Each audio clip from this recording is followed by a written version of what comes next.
The world's largest orchid grows several meters tall. The tiniest is practically invisible. Some bloom high up in trees while others live underground. All in, there are around 28,000 species of orchid on Earth, about as many as all the bird, mammal and reptile species combined. They grow all over the world, bearing every imaginable colour, shape and pattern. And there's a cunning purpose behind these elaborate displays. Many orchids trick insects, sometimes even into having sex with them. Like other flowers, most orchids need to attract insects to gather their pollen and carry it between plants.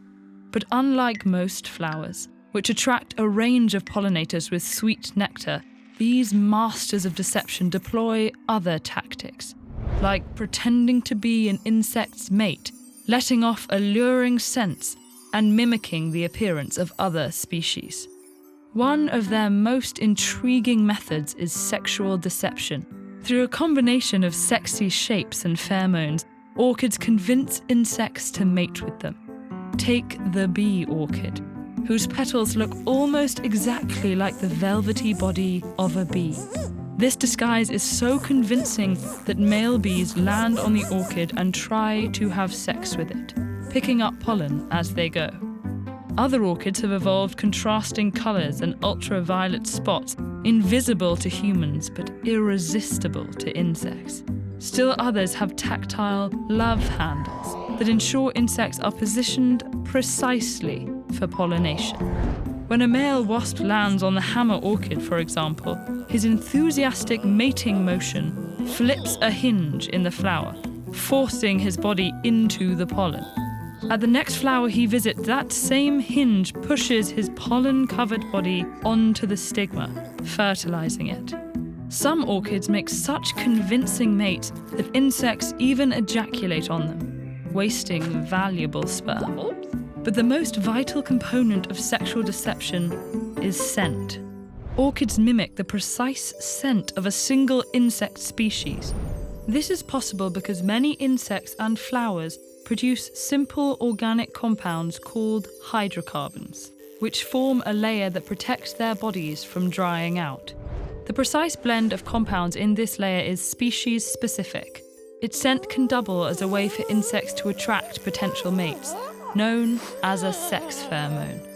Over the course of many thousands of years, random compound combinations have given some orchid species precisely the same signature scent as particular insect species. This matching scent allows them to attract male pollinators who fall over and over again for the flowers masquerading as females of their own species. Sexual deception isn't the only trick orchids have up their sleeves. Their oldest scam is mimicking the shapes and colours of other nectar-producing flowers, but without the sweet nectar.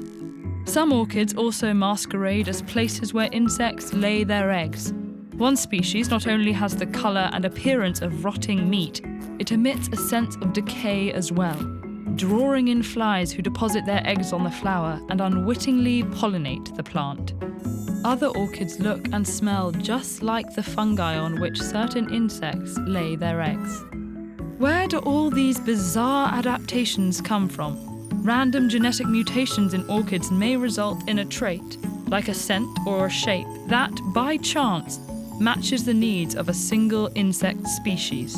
The huge diversity within the insect world also increases the likelihood that an orchid will find a unique audience, able to make more seeds and offspring with the help of its dedicated pollinators. The orchid successfully reproduces in isolation and becomes a new species.